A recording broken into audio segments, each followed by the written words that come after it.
Hello everyone, my name's Steph, I'm Botanist Cool, and today we're doing some more farm tours. It is spring of year 4 on our forest farm, and I'm excited to get right on into it. So, let's just dive right into it.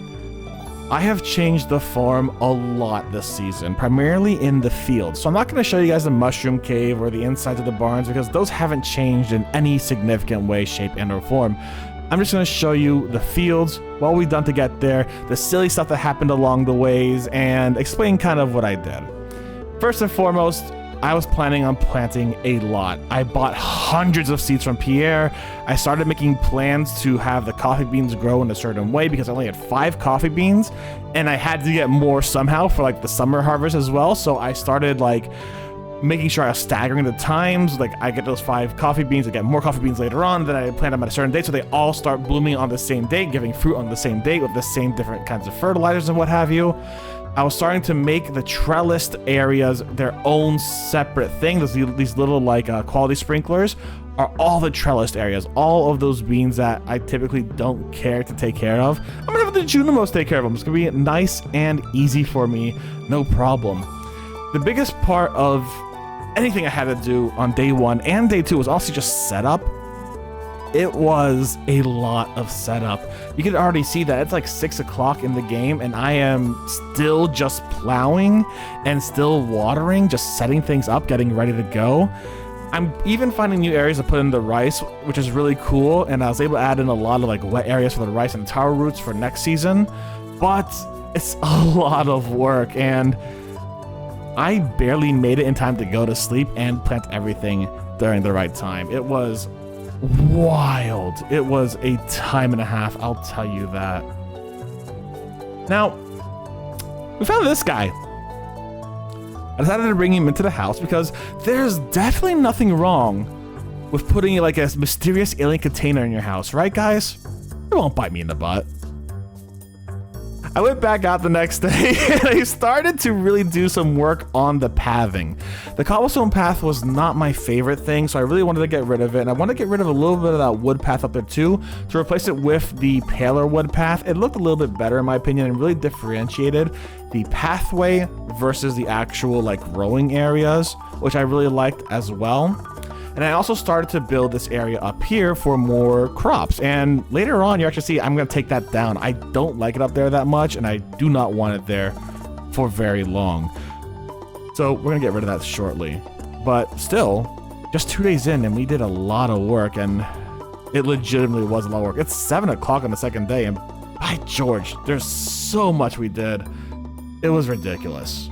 The last thing we had to do on day 2 was to just put down a whole bunch of grass. And as you can probably tell by the fact that I'm finding a bunch of those truffles, I'm really kind of ignoring the animals a bit, I'm not gonna lie. The Juminos and I are working really hard on the fields, getting everything planted and plucking everything and harvesting everything. It's all good stuff, and then suddenly I hear a really weird crash coming from my house, and that shouldn't be a problem, right? Oh, I think those funny mushrooms kicked in. In all reality, we finished the raccoon quest line, and it was an experience, to say the least. Yeah. We decided to do some community upgrades, and I wanted to make sure that we got Pam her upgraded house, and I did do the other community upgrade as well. I did it though after the video was filmed, so that's kind of off screen. I finally got all those coffee beans in the way I wanted to, and just after I planted all those coffee beans, I was able to see Pam's reaction to her new house, and it's really sweet. Pam is just so excited to have a house, and I'm very happy for her. I did stay anonymous because I didn't want her to feel guilty or like angry at me if I bought her a house or whatever, but like, it was a sweet little moment.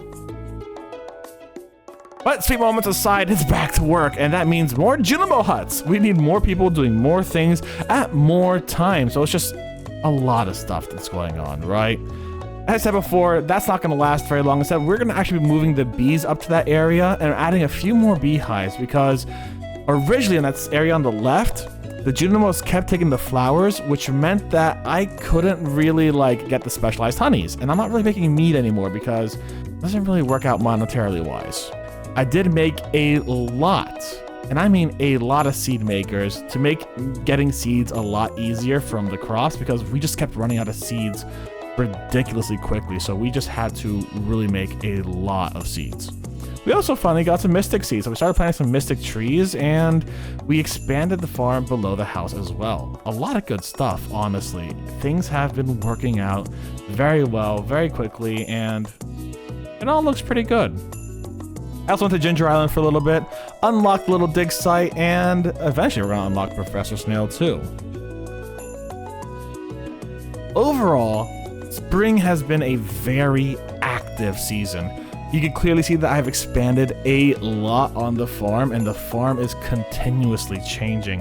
The mystic trees are growing, the beehives are fantastically set where they are not going to get bothered by the Junimos. The coffee, the trees, everything is set up in just the way that it all works together.